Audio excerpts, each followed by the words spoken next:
Ciao a tutti, bentornati sul mio canale. Io sono Alessia e qui ogni settimana parleremo dei casi che mi hanno più colpito.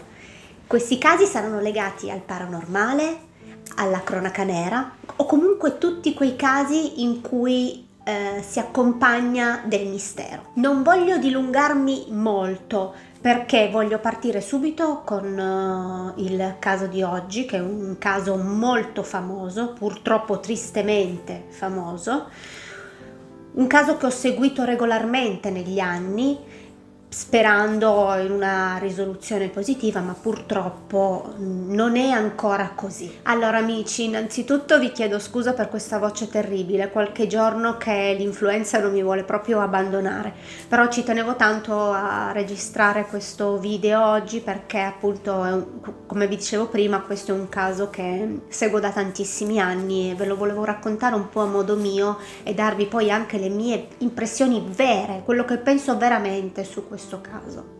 Sto parlando del caso di Emanuela Orlandi.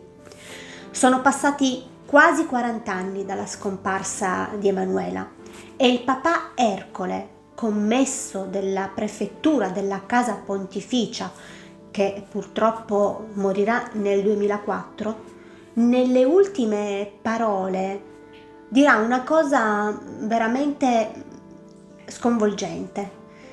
Dirà: sono stato tradito da chi ho servito. Emanuela nasce a Roma il 14 gennaio del 1968. È la penultima figlia di Ercole e Maria. Vive con loro e con i suoi 4 fratelli: Pietro, Natalina, Federico e Maria Cristina.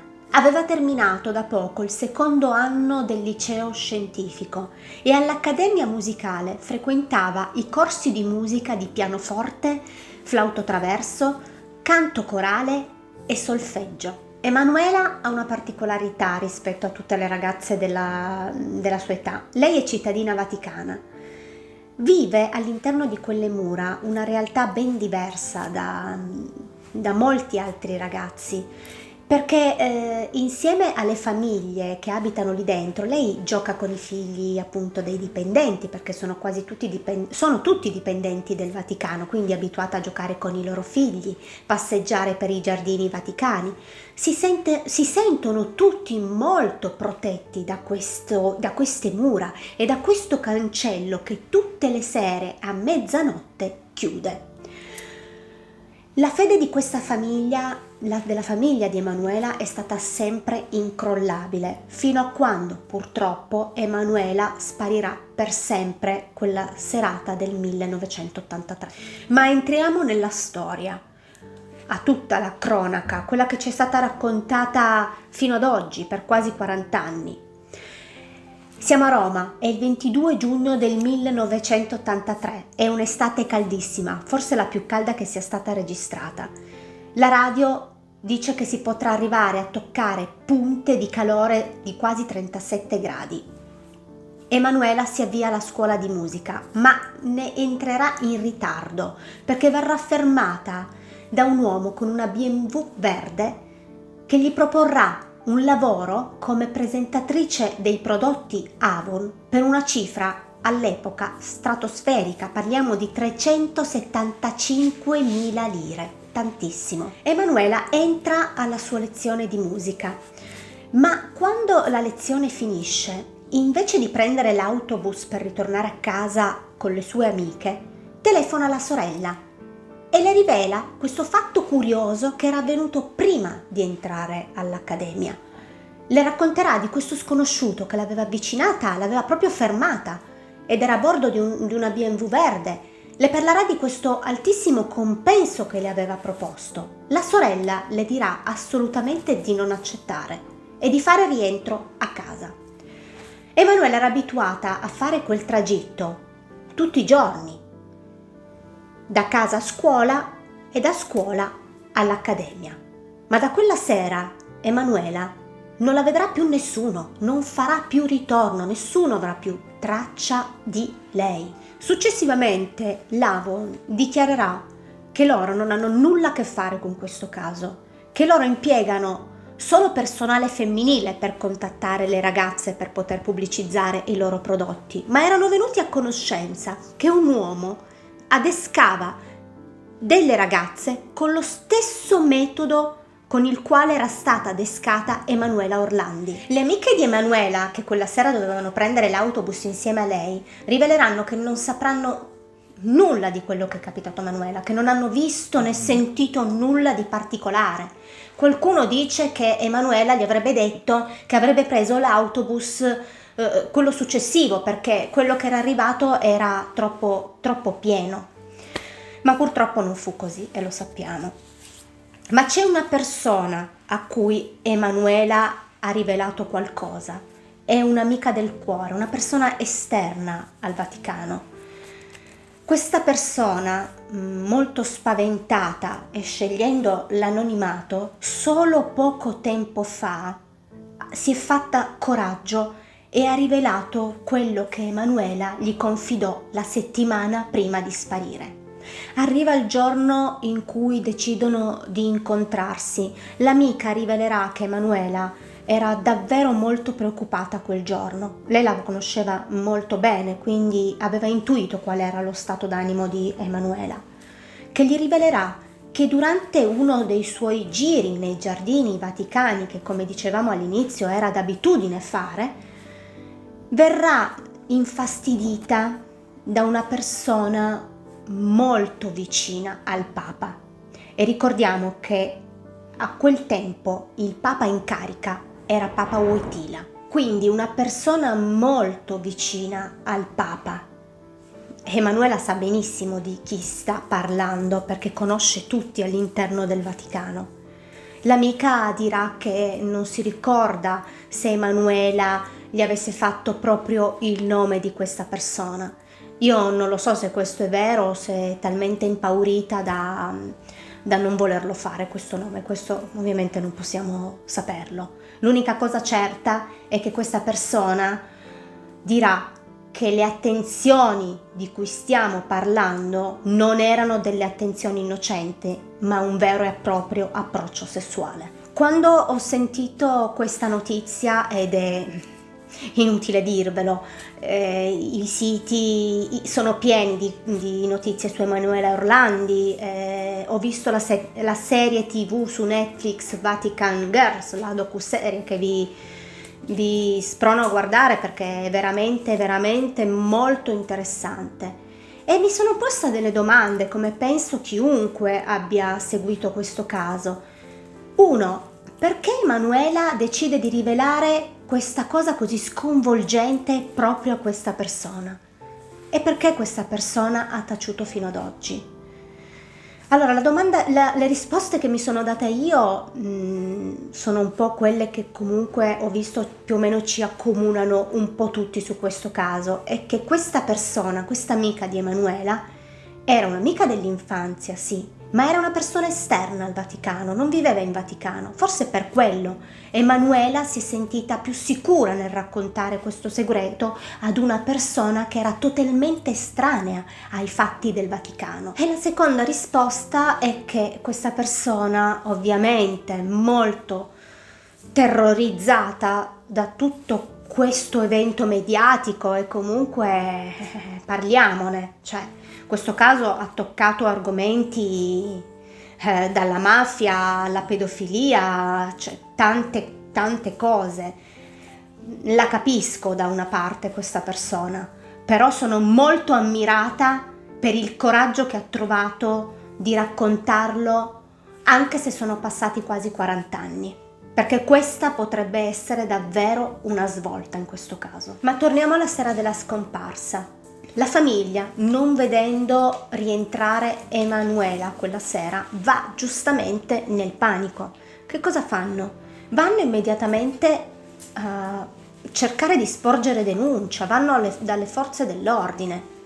Ma quando arrivano lì, i poliziotti gli diranno primo che era troppo presto per sporgere una denuncia ufficiale. E poi diranno delle cose veramente assurde che quando le ho lette sono veramente rimasta sconvolta. Gli diranno che Emanuela non è mica poi tanto bella da poter pensare a un rapimento, ma Ma di cosa stiamo parlando? Innanzitutto, vedendo le foto di Emanuela si vede benissimo che è una bellissima ragazza, ma poi che sparata fuori luogo si fanno? Un genitore va lì per denunciare la scomparsa di una figlia e tu gli dici: ah, ma tanto non è neanche tanto bella, non ti preoccupare che non te l'hanno rapita. No, veramente, questo per me è... io non so cosa avrei fatto quella sera. Comunque sta di fatto che gli dicono di aspettare, di rimanere tranquilli, perché secondo loro potrebbe essere solo un atto di ribellione giovanile, una bravata adolescenziale, di stare sereni, che Emanuela tanto tornerà di lì a poco, di non preoccuparsi. Ma non fu così, e lo sappiamo. La mattina dopo i genitori di Emanuela si ripresenteranno in polizia per formalizzare a questo punto la denuncia di scomparsa. Nel frattempo, i quotidiani romani Il Tempo e Il Messaggero pubblicano la foto di Emanuela e i contatti telefonici della famiglia con la loro richiesta d'aiuto. Nei giorni successivi arriveranno 2 telefonate alla famiglia Orlandi, 2 di molte, ma queste 2, le prime 2, sono particolari perché saranno 2 uomini che diranno di aver visto una ragazza che corrisponde alla descrizione di Emanuela a Campo dei Fiori che sponsorizzava dei prodotti cosmetici.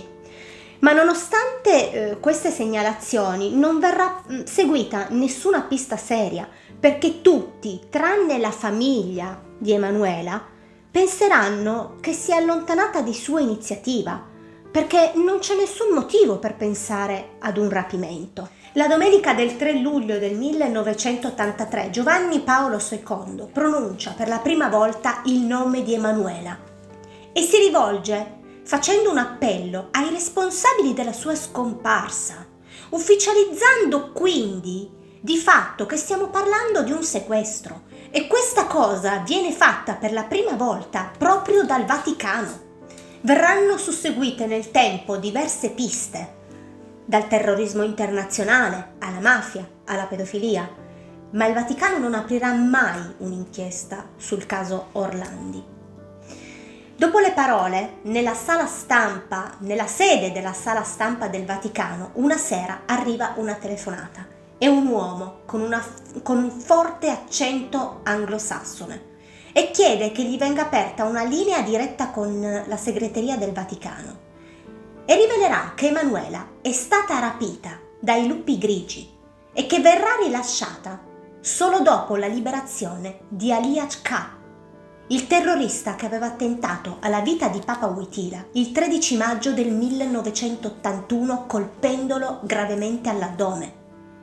Quel giorno una suora riuscì a bloccarlo mentre Aliaj K. stava per scappare ed è così che la polizia è riuscita ad arrestarlo. Quest'uomo, che nei giorni successivi darà altre informazioni su Emanuela, verrà soprannominato l'americano proprio per il suo forte accento anglosassone. Ricordiamo che i lupi grigi erano un movimento ultranazionalistico responsabile di diversi attacchi terroristici. Alla famiglia arriverà anche un'audiocassetta con un audio, amici, veramente terrificante. Io quest'audio l'ho sentito un po' di anni fa e veramente mi ha fatto male al cuore pensare che fosse Emanuela, che fosse qualcun altro. È veramente terribile. C'è online, se volete andatelo ad ascoltare, io qui non lo metterò. In quest'audio si sente una ragazza gemere e chiedere aiuto. Nel tempo però si scoprirà che quest'audio è stato ricavato da un film porno e che quella voce non appartiene ad Emanuela. Siamo arrivati al giorno della scadenza dell'ultimatum dato dall'americano e arriviamo anche all'ultimo comunicato che farà l'americano, che dirà che ancora poche ore e uccideremo Emanuela. Nel frattempo Aliaj K. confessa che non voleva uccidere il Papa su ordine dei lupi grigi, ma su ordine dei bulgari, il KGB, i servizi segreti russi, perché un Papa polacco era visto come una sfida al blocco orientale in Polonia e di conseguenza anche a Mosca. La polizia gli crederà e penserà che l'Unione Sovietica voglia liberare Ali Akbar solo per farlo tacere per sempre. Da questo momento in avanti non avremo più notizie dell'americano e questa sarà la pista ufficiale da seguire, quella del terrorismo internazionale. Ma attenzione, perché dei lupi grigi si parlerà solo dopo che il Papa ha parlato per la prima volta di scomparsa di Emanuela e di persone presunte coinvolte in questo rapimento. Ma fate molta attenzione a quello che ora sto per dirvi, perché è davvero molto strano. La famiglia Orlandi in seguito scoprirà che la prima telefonata dei rapitori non fu fatta a loro come credevano i primi di luglio, ma fu fatta la sera stessa della scomparsa, direttamente in Vaticano, come vi avevo accennato prima. Quella è stata la prima telefonata e l'hanno fatta in un orario in cui la famiglia Orlandi era solo preoccupata per un ritardo di Emanuela. Non immaginavano neanche che non sarebbe rientrata a casa. E ricordiamoci che quando si sono effettivamente preoccupati, loro sono andati subito in caserma per denunciare, ma non è stata presa in considerazione perché era troppo presto. Ma io mi chiedo per quale motivo contattare subito il Vaticano? Sì, Emanuela era una cittadina vaticana, ma perché non contattare direttamente la famiglia? E poi mi chiedo perché il Vaticano non ha preso subito in considerazione questa chiamata e non abbia comunicato subito alla famiglia quello che stava succedendo. Qui posso pensare che non ci hanno voluto credere, pensando che fosse uno scherzo. Del caso di Emanuela non si parlerà più molto, fino a quando nel 2005, durante la trasmissione Chi l'ha visto, una telefonata anonima dirà delle cose veramente particolari, amici. Fate attenzione a quello che sto per dirvi, perché è davvero stranissimo quello che dirà questa voce. Questa voce dirà che per risolvere il caso di Emanuela bisogna andare a vedere chi è sepolto nella basilica di Sant'Apollinare a Roma. Riguardo il fatto di Emanuela Orlandi, per trovare la soluzione del caso, andate a vedere chi è sepolto nella cripta della basilica di Sant'Apollinare e del favore che Renatino fece al Cardinal Polesi all'epoca. A questo punto la famiglia con l'avvocato e le forze dell'ordine vanno subito in questa basilica a verificare per trovare qualcosa che sia inerente a questa segnalazione. E quello che troveranno è davvero sconvolgente, perché lì dentro c'è seppellito Enrico De Pedis, il criminale più potente di Roma, detto Renatino, ed è il boss della banda della Magliana. Ma che cosa ci fa seppellito all'interno di una basilica un personaggio della malavita, un criminale? Per essere seppellito lì dentro deve aver avuto un permesso speciale o aver fatto un favore a qualcuno di molto importante in Vaticano. Ovviamente queste domande sono domande lecite che chiunque abbia seguito il caso Orlandi come me si è chiesto. Ci siamo posti queste domande quando abbiamo sentito questa notizia, perché è una cosa davvero sconvolgente e che meriterebbe veramente delle spiegazioni. Qualche anno dopo si apre questa nuova pista che verrà confermata dall'amante di Renatino De Pedis, che è Sabrina Minardi. Sabrina Minardi confesserà alle forze dell'ordine che Emanuela Orlandi è stata sequestrata e portata in una casa di proprietà dei suoi genitori a Tor Vaianica, che è stata lì qualche giorno. Lei non aveva assolutamente idea che si trattasse di Emanuela Orlandi, che verrà spostata successivamente in altri 2 appartamenti per poi venire consegnata ad un uomo in abito talare all'interno delle mura del Vaticano. La Minardi dichiarerà che quella famosa sera che dovevano consegnare Emanuela si incontrarono ad un bar di fronte al Gianicolo, che arrivò un'auto con su questa ragazza che lei non sapeva ancora si trattasse di Emanuela, con una certa Teresina, la governante di un'amica della Minardi che si occupò di Emanuela in quei giorni di prigionia. La ragazza venne presa e messa sulla macchina della Minardi, dove si accorse che rideva e piangeva insieme, come se fosse sotto l'effetto di qualche sostanza stupefacente. Nel 2009 Sabrina Minardi viene interrogata dalla Procura di Roma e sembra aver identificato nella voce che telefonò agli Orlandi nei giorni successivi alla scomparsa di Emanuela, che si identificò con il nome di Mario, cercando di depistarli. Ve lo ricordate all'inizio quando abbiamo detto che ricevettero quelle telefonate dicendo che avevano visto una persona che sembrava fosse proprio Emanuela Campo dei Fiori? Lo riconosce come un uomo chiamato Sergio, ed è un membro della banda della Magliana. Le dichiarazioni che rilascerà la Minardi risulteranno essere un po' incoerenti dalla Procura di Roma, perché con il tempo cambierà un po' di versioni e poi lei all'epoca faceva anche uso di sostanze stupefacenti. Ma avranno credibilità nel 2008, quando in un parcheggio di Villa Borghese verrà ritrovata la BMW di cui aveva parlato la Minardi e che aveva usato per trasportare Emanuela al benzinaio del Vaticano.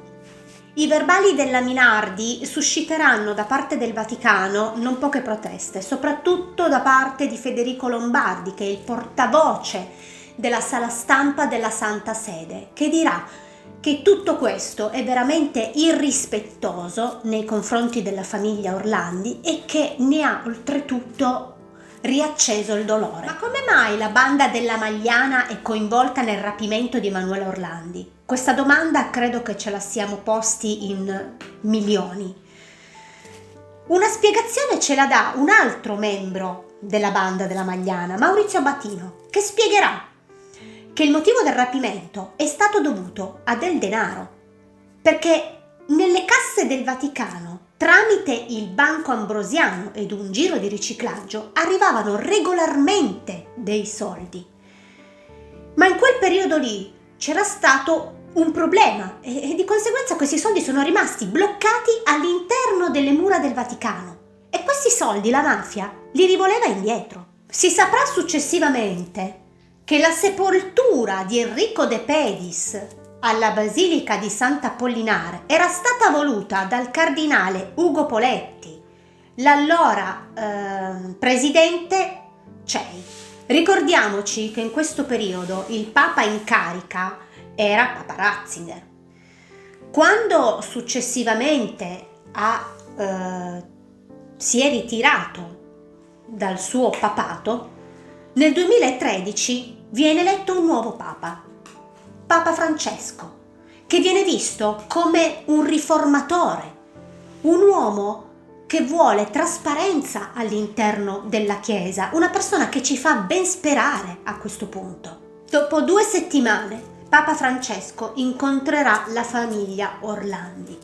E qui avverrà una cosa che, quando l'ho letta, sono rimasta abbastanza sconvolta, perché Papa Francesco dirà a questa famiglia che Emanuela sta in cielo. Testuali parole: Emanuela sta in cielo. La famiglia, oltre che arrabbiata e delusa, perché con tante domande in testa, come sia plausibile, no? Come fa Papa Francesco a dire una frase del genere? Perché la dice? Vuol dire che lui sa che Emanuela è morta? E allora, se lo sa, perché non rivelare quello che lui sa? Vuol dire che in Vaticano c'è qualcuno che l'ha messo a conoscenza di questa storia e che volutamente hanno scelto la via del silenzio per tutti questi anni?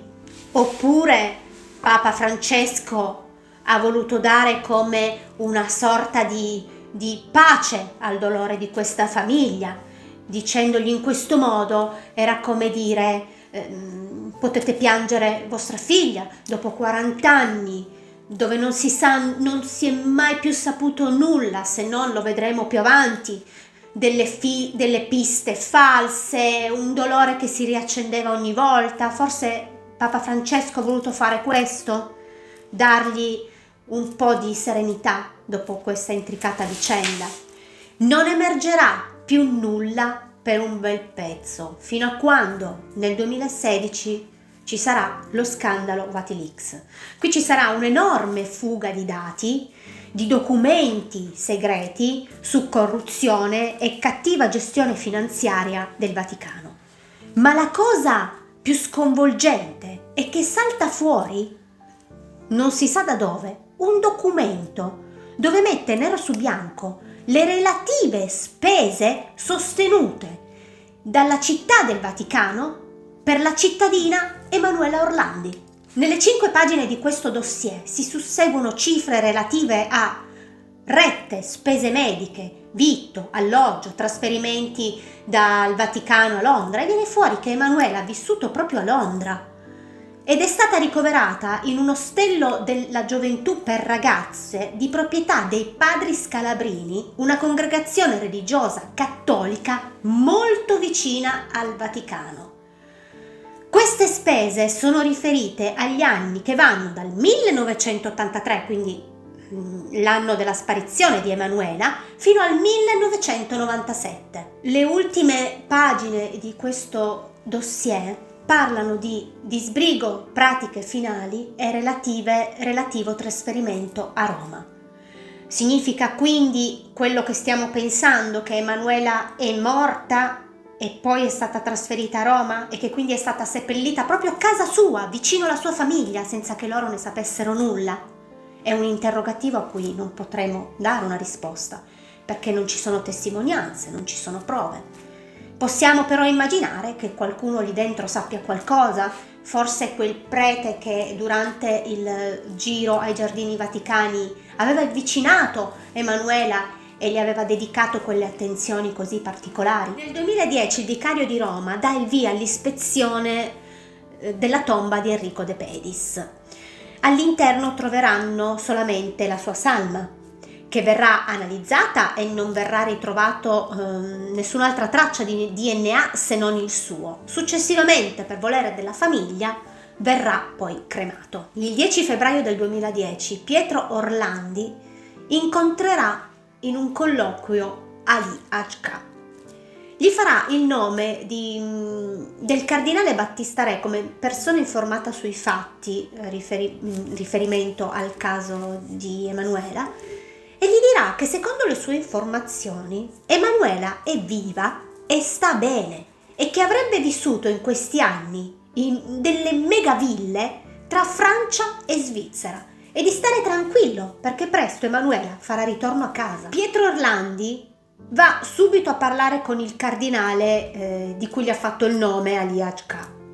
Ovviamente lui smentirà tutto.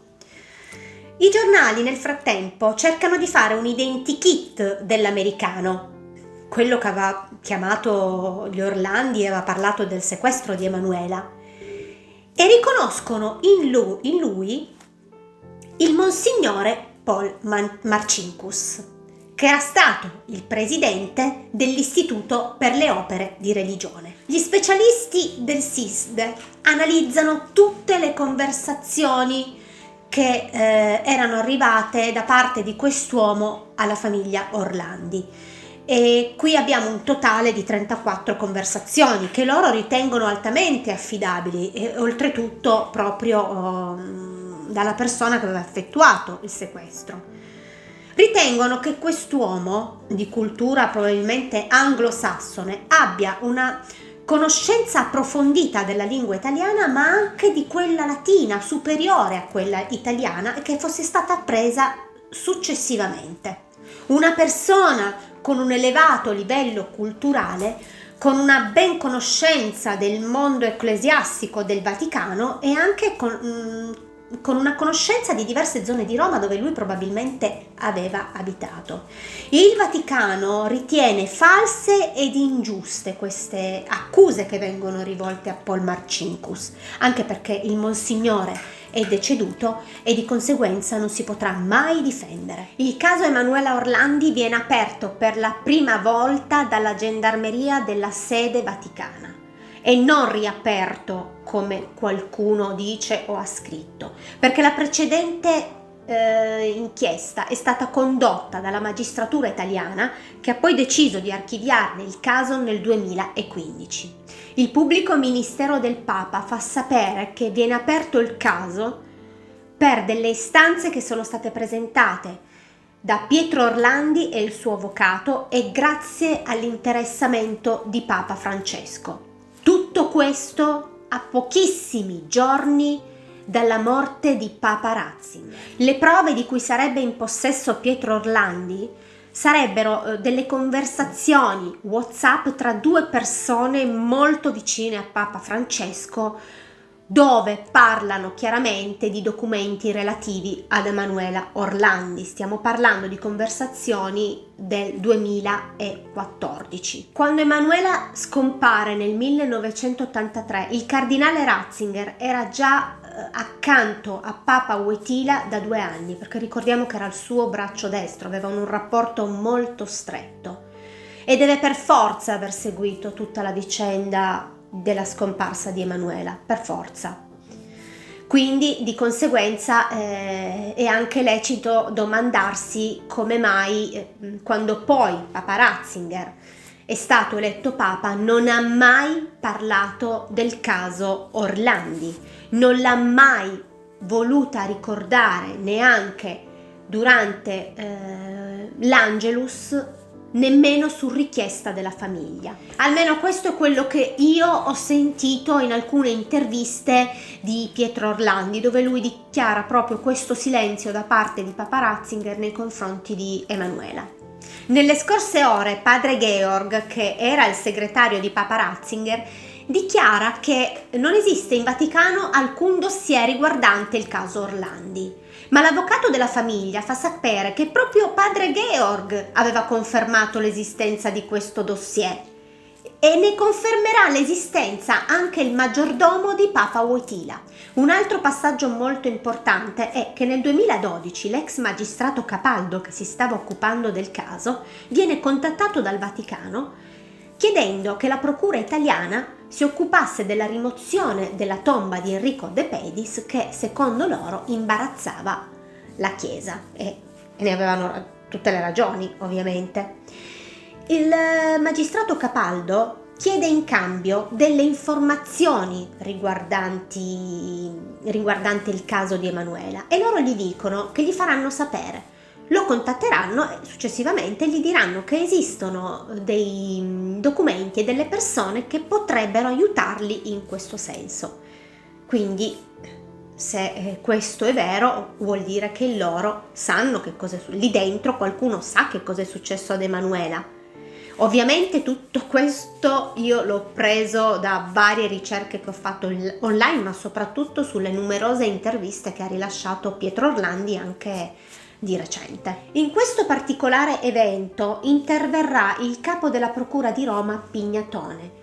E che cosa farà? Toglierà il mandato a Capaldo, farà rimuovere la tomba dalla Basilica di Sant'Apollinare di Enrico De Pedis e non richiederà nulla in cambio. Quindi questa storia finirà così.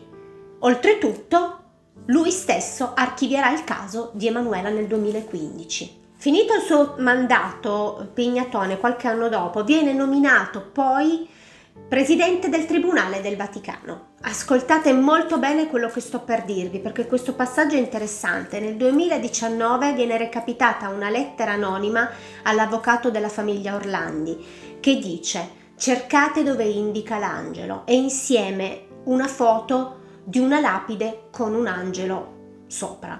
A questo punto si attiveranno subito e andranno nel cimitero teutonico che è all'interno del Vaticano.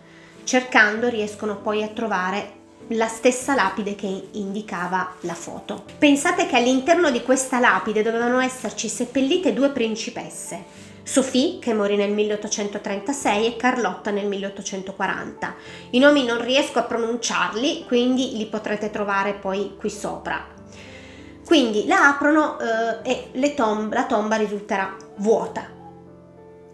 Qualcuno dice che molto probabilmente i resti sono stati traslati da un'altra parte per via di alcuni lavori che erano stati fatti all'interno del cimitero. Quando hanno aperto questa tomba si troverà poi un locale sotterraneo dove verranno rinvenuta migliaia di frammenti ossei che poi analizzati risulteranno precedenti alla scomparsa di Emanuela. Il caso di Emanuela Orlandi si accomuna ad un'altra scomparsa, quella di Mirella Gregori, che sparì per sempre il 7 maggio del 1983. Questi casi mai risolti vengono chiamati cold case, che significano proprio casi freddi, sono quei casi che vengono archiviati senza una soluzione. Nel corso degli anni la famiglia Orlandi seguirà diverse false piste, purtroppo, in Trentino, in Lussemburgo, nel Regno Unito.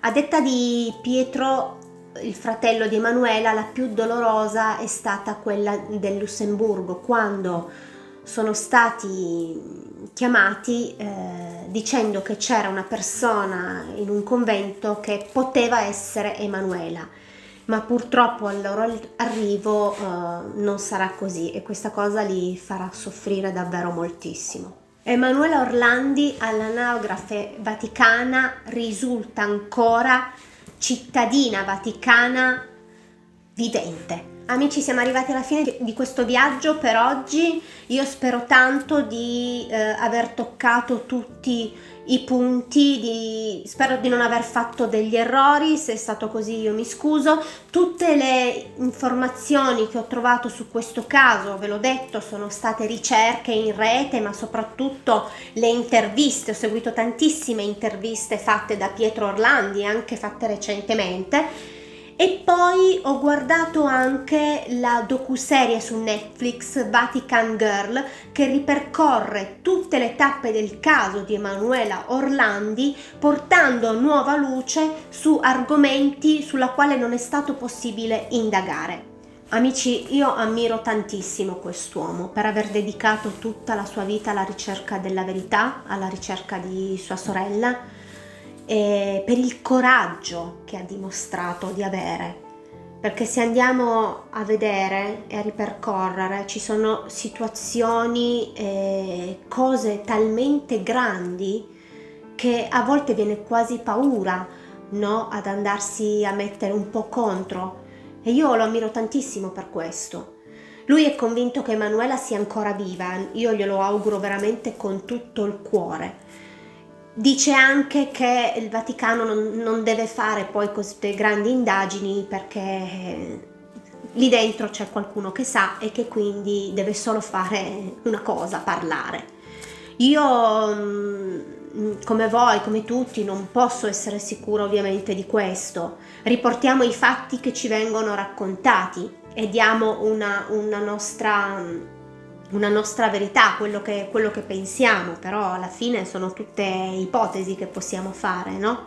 Quindi rimangono dubbi, incertezze, tantissime domande. Tutte le informazioni che ho ricavato sono state ricerche fatte in rete, ma soprattutto, ve l'ho detto anche prima, ho seguito tantissime interviste di Pietro Orlandi, ma non da adesso che ho voluto portare questo caso, lo seguo veramente da tantissimi anni. Recentemente ha rilasciato delle nuove interviste con queste nuove prove. Sono anche molto contenta che Papa Francesco abbia voluto aprire un'inchiesta e spero davvero tanto che si possa arrivare ad una risoluzione di questo caso. La devono a tutti, a questa famiglia in primis, la devono ad Emanuela e comunque ce la devono anche a noi, la verità, perché è giusto, noi dobbiamo sapere che cosa è accaduto. Emanuela una ragazza scomparsa così nel nulla, ma ricordiamo che ci sono milioni di persone nel mondo che spariscono senza lasciare traccia e questo è veramente assurdo. Tra anche le altre cose che ho letto, so che l'avvocato della famiglia ha richiesto di poter interrogare anche degli alti esponenti del Vaticano, oltretutto da quello che ho capito che sono anche molto anziani, quindi bisogna veramente accelerare i tempi per cercare di venire a capo di tutto questo. Tra tutte le tappe che abbiamo percorso, dalla mafia al terrorismo, alla pedofilia, al riciclaggio di denaro, vediamo che ci sono tantissime piste ma nessuna verità. Quale sarà la pista giusta che ha portato Emanuela a sparire per sempre? Questo non lo potremo sapere fino a quando non verranno prese in considerazione tutte le nuove prove che stanno portando alla luce. Amici, io ho fatto anche le mie considerazioni, adesso vi aspetto nei commenti, voglio sapere anche voi che cosa ne pensate, se ho dimenticato qualcosa, se vogliamo discutere su qualcosa, fatemelo sapere nei commenti, così ci possiamo anche confrontare. Io volevo anche dirvi questo, a me la serie, ve l'ho detto, ha colpito tantissimo, l'ho seguita con grandissimo interesse, ma c'è un'immagine che mi è veramente rimasta impressa e ve la volevo raccontare. C'è un momento nel quale si vede la mamma di Emanuela Orlandi sfogliare un vecchio album di famiglia, un vecchio album di foto di Emanuela anche di quando era piccolina. E c'è un'immagine di Pietro Orlandi che mi ha veramente toccato.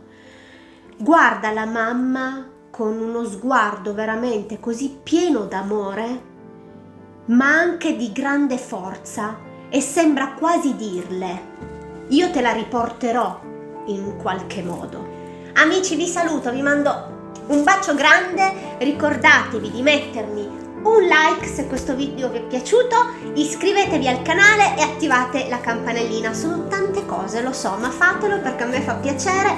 Oltretutto i commenti, perché lo sapete, mi piace tanto chiacchierare con voi e così mi aiuterete a crescere in questo percorso e mi sentirò anche apprezzata. Comunque io accetto anche le critiche, se sono costruttive e se sono fatte con educazione. Ciao amici!